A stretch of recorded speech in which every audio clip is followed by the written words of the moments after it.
और सिकंदर ने कई बार जो है पार किया। लेकिन यहां पार का अर्थ क्या है? यहां पार का ये भी अर्थ है, यहां पार का अर्थ है एक कक्षा से दूसरी कक्षा में पहुंच जाने को पार कहते हैं। जैसे शरीर के प्रमुख 3 खंड हैं, शरीर के 3 खंड हैं। नाभि से नीचे वाला जो खंड है उसको अंडमय कोट कहते हैं।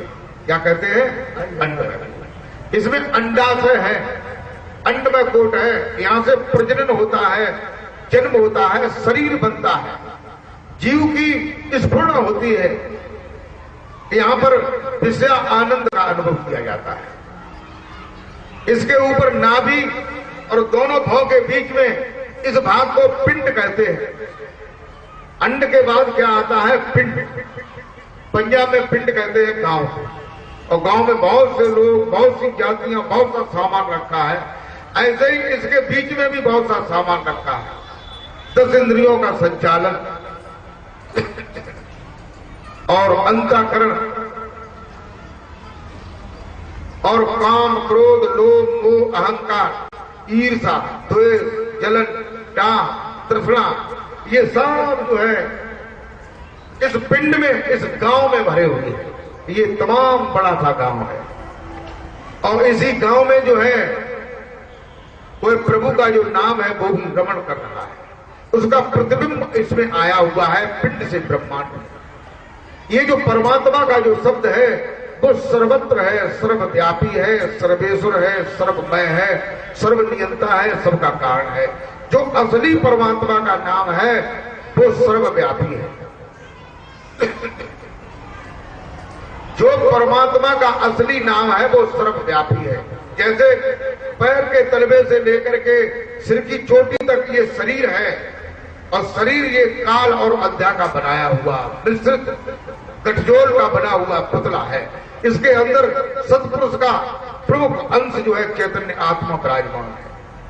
उसकी रखवाली पर जो है काल ने, अध्या ने अपना इंतजाम किया हुआ है। और पैर के तलवे से लेकर के चोटी तक ये जो शरीर है, और शरीर की जहां तक ऊंचाई है, सीमा है, उसको कहते हैं हद। हद कहते हैं। इस शरीर से ही जप किया जाता है, शरीर के अंदर ही अजपा है। लेकिन कबीर साहब कहते हैं, अब कभी कभी ये बातें आ जाती हैं तो बताना पड़ता है, वैसे लोग इसको नहीं समझ पाते हैं, और हमारा भी कहना व्यर्थ ही रहता है, लेकिन फिर भी का करे चटकनी दबी याद तो फिर महान बात बताना पड़ता। कबीर साहब कहते हैं, क्या कहते हैं कि जाप मरे अरो अजपा मरे। ये दोहा जो है तुम्हारे हिंदुस्तान में जितने भी मत, धर्म, पंथ, सिद्धांत जितने चल रहे हैं, सभी सिद्धांतों के देश को, सभी सिद्धांतों के स्वभाव को, सभी सिद्धांतों की मूल स्थिति को खत्म कर देता है। कबीर साहब का एक ही दोहा जो है सभी धर्मों को, सभी पंथों को ध्वस्त करके नीचे डाल देता है। वो कौन सा दोहा है? सुने कि जाप मरे अरु अजपा मरे, अरु अनहद हूँ मरे जाए। जाप मरे अजपा मरे, अनहद हूँ मर जाए। जाप मरे अजपा मरे, अनहद हूँ मर जाए।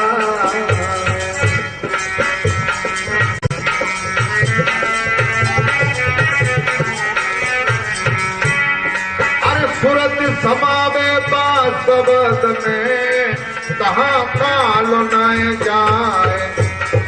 सूरत समावे बासवद में, कहाँ काल न जाए।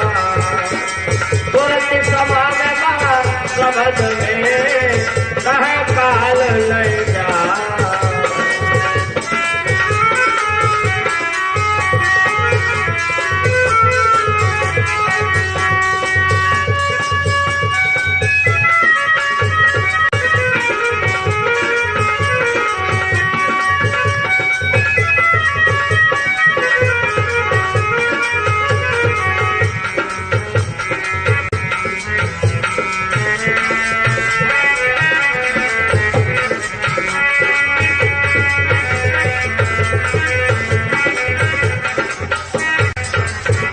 कहते हैं कि जाप मरे।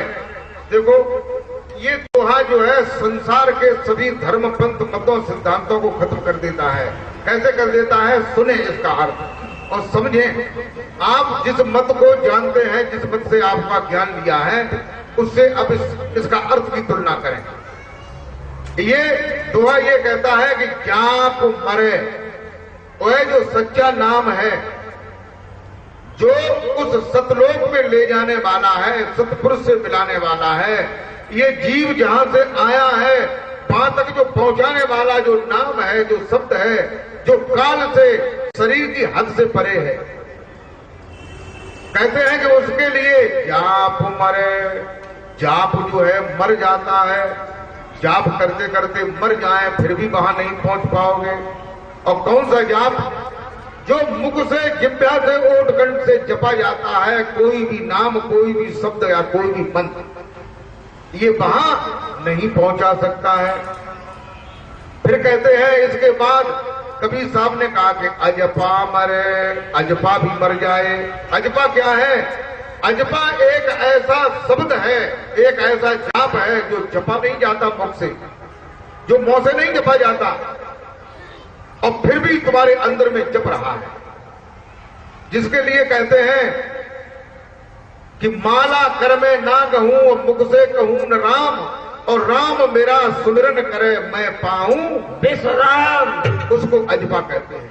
ये अजपा जो है श्वासों में हो रहा है, इसको पिंडी अजपा कहते हैं। और एक अजपा जो है ब्रह्मांड में हो रहा है। ये जो पिंड में अजपा हो रहा है, इसके दो भाग हैं, दो टुकड़े हैं, एक श्वास के आने पर, एक श्वास के जाने पर। और ब्रह्मांड में भ्रमर गुफा पर ये साबित है, दो टुकड़े नहीं है, पूरा है साबित। और ब्रह्मांड से परे जिसकी बात हो रही है, और इसी ब्रह्मांड में अनहद है, इसी ब्रह्मांड में अनहद के शब्द हैं, इसी ब्रह्मांड में 6 मुकाम हैं, और 6 मुकामों पर अलग अलग अनहद नाद की ध्वनियां आ रही हैं, जिनको सुनने से रिद्धियां सिद्धियां प्राप्त होती हैं, जिनको सुनने से रिद्धियां और सिद्धियां और शक्ति, पावर, ज्ञान उत्पन्न होता है।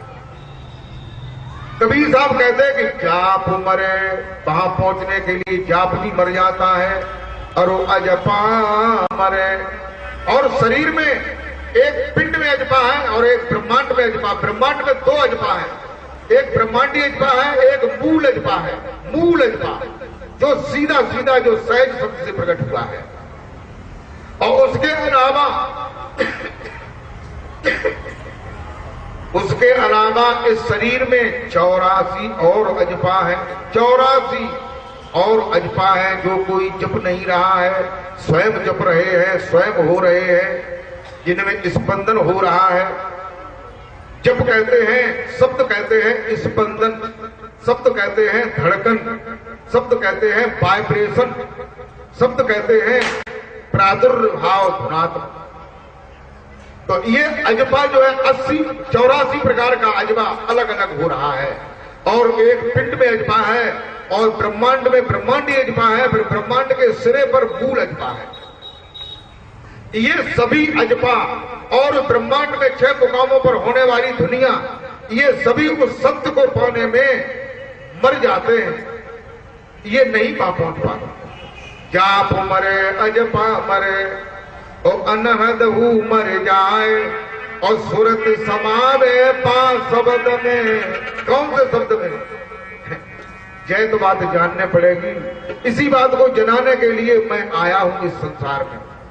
ये जयकारा बोल मेरे श्री गुरु महाराज की जय। मैं देखना चाहता हूं कि कितने लोग इसे जानना चाहते हैं, सत्य की ओर कितने जाना चाहते हैं। विज्ञान कहते हैं किसी चीज का क्रमबद्ध ज्ञान ही विज्ञान होता है। इसलिए हमारा ज्ञान जो है वो क्रमबद्धता से है। पहले मैं पिंड का और ब्रह्मांड का ज्ञान देता हूं, उसके बाद उस सहज शब्द का ज्ञान देता हूं, जिससे सतलोक में निवास होता है, सतलोक में सुरत का गमन होता है। ये रूह आत्मा सतलोक में पहुंच जाती है जहां इसका घर है।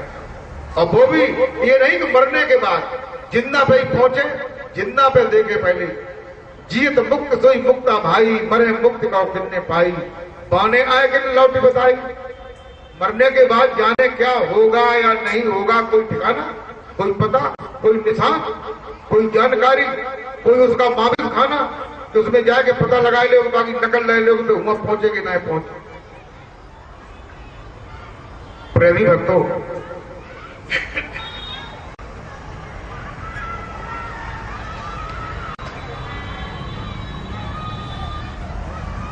इसलिए जो है उस क्रमबद्ध ज्ञान को क्रम से जान करके वहां पहुंचो जहां तुम्हारा घर है, जहां असली मुकाम है, जहां से ये जीव आया हुआ है।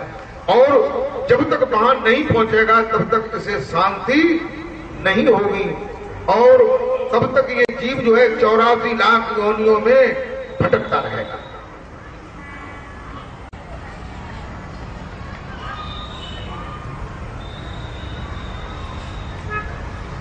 प्रेमी भक्तों, संतों में और सदगुरुओं में कितना पावर है ये दुनिया के लोग नहीं जानते। अच्छा, क्यों नहीं जानते हैं?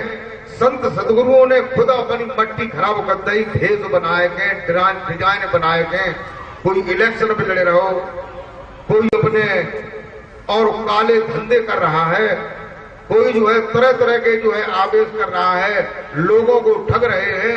इन लोगों ने जो सच्चे संत हैं उन संतों का जो है उनकी महिमा को खत्म कर दिया। लेकिन ये याद रखे कि सच्चे संतों की महिमा कभी खत्म नहीं होती है।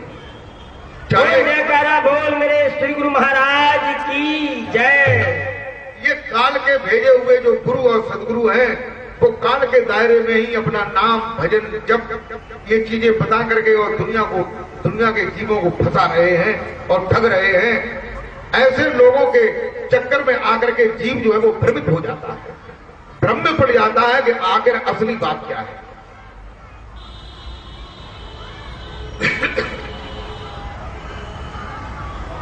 जिसके लिए कहते हैं संतों ने बताया और खास तौर से कबीर साहब ने कहा, क्या कहा कि वेद थके और ब्रह्मा थके और थक गए विष्णु महेश। वेद थके ब्रह्मा थके थक गए विष्णु महेश। वेद थके ब्रह्मा थके थक गए विष्णु महेश। अरे गीता हूँ मैं दम नहीं जा संतन करे प्रवेश। गीता हूँ मैं दम नहीं जा संतन करे प्रवेश। गीता हूँ मैं दम नहीं जा संतन करे प्रवेश।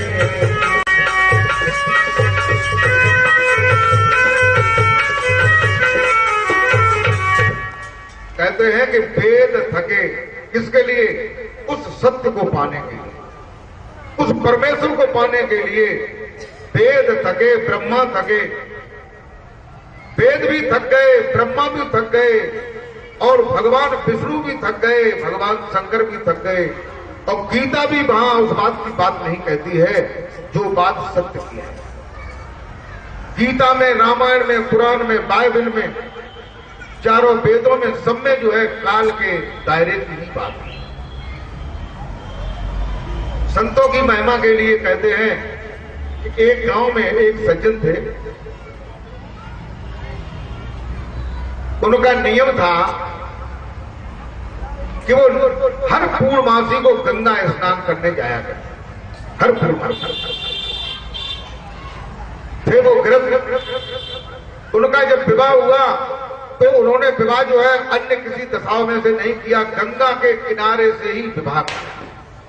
जगह जा नाते से जब जाओ करेंगे तब गंगा में स्नान कर लिया करेंगे।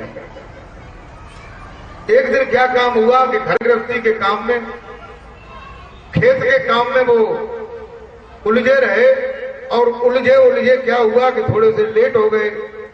लेकिन फिर भी उन्होंने हाथ पांव धोए, घोड़ा बनो टांगो और लव सोटा और भाग गए। भागत जो है अंधेरा हो गया। गंगा जी थोड़ी दूर रह गई। वहां पास में एक जो है महात्मा जी का आश्रम था, वहां एक संत जी रहते थे। वहां एक बहुत बड़ा सरोवर था। वहां हर वर्ष में एक संतों का सम्मेलन हुआ करता था। तो वे बेचारे जो है वहां पहुंचे और पहुंच करके महात्मा जी को प्रणाम किया। महात्मा जी ने कहा, बेटा कहां से आए हो और कहां जा रहे हो? तो उन्होंने अपनी बात को बताया कि मैं फला गांव से आया हूं और मैं गंगा स्नान करने जा रहा हूं। अब थोड़ा सा अंधेरा सा हो गया तो मैं ये सोचता हूं सवेरे ही अलग सुबह ही मैं यहां से निकल जाऊंगा।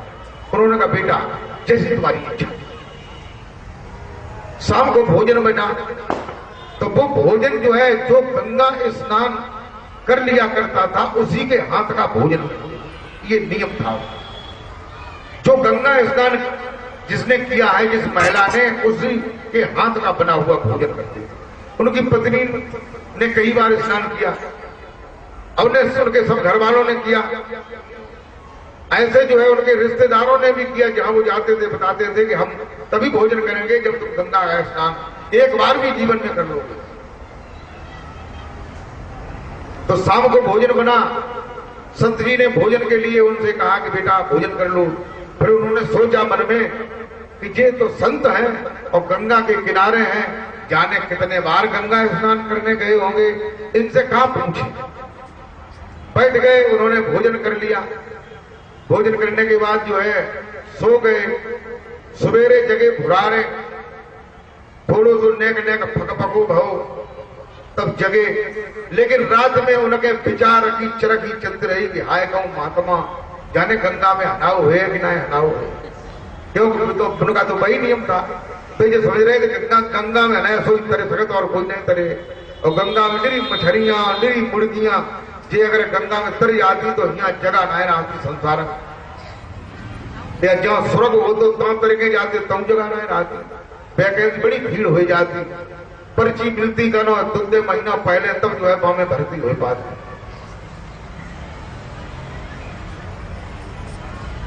वो जो सज्जन था उसने महात्मा जी से पूछा, उसमें नहीं रहा गया, लेकिन उसने फिर से पूछा, फिर से और देर से ये पूछा कि स्वामी जी गंगा जी यहां से कितनी दूर है? महात्मा जी ने साफ जवाब दिया। महात्मा जी ने कहा, बेटा है तो पास में ही, मैंने सुना है, लेकिन अभी तक मैं गया नहीं गंगा में। माने कहीं मरे गए कि जो महात्मा हो तब हो और गंगा में स्नान इसने नहीं किया, तो हमारे जीवन का नियम जो है आज खराब हो गया।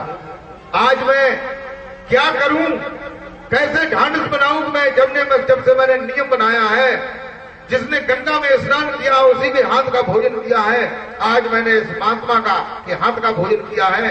ये पड़ोस में गंगा होते हुए भी गंगा में स्नान नहीं करने गया। उसने सोचा कि चलो ये भूल आज हो गई, कोई बात नहीं, लेकिन जिंदगी में मैं अपने कानों को पकड़ रहा हूं, जिंदगी में ऐसी कभी भूल नहीं होगी। बिना पूछे, बिना जाने मैं कभी भोजन नहीं करूंगा। सज्जन जो थे गंगा की ओर चलने लगे। वहीं पर बहुत बड़ा सरोवर था, उसके किनारे से रास्ता था। सरोवर के किनारे जो है चलना शुरू हुए, तब तक क्या काम हुआ कि आगे से 3 सींगों वाली गायें, सींग थे उनके, 3 गायें वहां से उधर से लुढ़की हुई चली आ रही। उस सज्जन ने गांव को देख करके गाय जब आते हुए देखी तो उसने कहा कि ये तो बड़ी छड़केल गाय है, कहीं ऐसा तो नहीं हमारा पेट फाड़ दें, हम पर दौड़ पड़े। तो सज्जन जो है वो रुक गया और थोड़ा सा घबराने लगा और साइड से हो गया। गायें लेकिन वहां पर थोड़ी सी रुकी और रुक करके सरोवर में घुस गई। उन गायों का रंग जो है काला था, काली गायें सरोवर में घुस गई। गांव ने स्नान किया डुबकी मार के, और स्नान करने के बाद जब वो बाहर निकली तो उनका सारा शरीर जो है सफेद हो गया, सफेद हो गया। बाहर निकली तो सज्जन ने कहा कि ओह, ये तो गाय अभी काली थी और ये सफेद हो गई, बड़ा ताज्जुब है, बड़ा आश्चर्य है। वे गाय निकल करके उसी की तरफ फिर आने लगी। तो उसने सोचा कि ये गाय तो है, लेकिन कोई ये अद्भुत गाय, अजीब गाय हैं, इनमें कोई विशेषता जरूर है। फिर उसकी घबराहट कुछ कम हुई।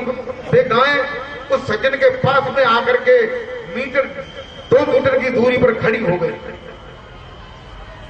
तो उसने सोचा कि ये तो खड़ी हो गई, बड़ी सज्जन मालूम पड़ती हैं, ये हमें मारे। फिर बीच में जो गाय खड़ी हुई थी वो बोली कि देखो भैया, मैं गंगा हूं, ये जमुना है, ये सरस्वती है। मैं गंगा हूं, ये जमुना है, ये सरस्वती है। मैं तीनों बहनें यहां साथ स्नान करने आएंगे। जब संसारी लोग तमाम तरह तरह के दुष्कर्म करके पाप करके मुझ में स्नान करते हैं तो उनका जो है पाप का फल मेरे चमड़ी पर छा जाता है, मेरे ऊपर कालिमा बन जाती है, मैं काली पड़ जाती हूँ। और जब मैं ज्यादा काली पड़ जाती हूँ तो यहाँ मैं आया करती हूँ। यहाँ पर हर वर्ष संतों का सम्मेलन होता है, संत महात्मा इसमें स्नान करते हैं और उनके शरीर से छुटा हुआ मैल इसमें पड़ जाता है, जिससे इसका जल जो है और अत्यंत पवित्र हो जाता है। सतगुरु के चरणों का धोन पीने से आदमी की काया जो है निर्मल हो जाती है, चित्त शुद्ध हो जाता है, भक्ति में मन लगने लगता है। और यहाँ तो जाने कैसे कैसे संत आकर के इसमें स्नान करते हैं। इसलिए देखो मेरी तरफ मेरी काया स्वच्छ और सफेद हो गई। बोलिए गोविंद भगवान की जय। उस सज्जन ने सोचा कि अच्छा तो ठीक है बात, ये महात्मा जो है इन्होंने गंगा स्नान जरूर नहीं किया। जब गंगा खुद यहाँ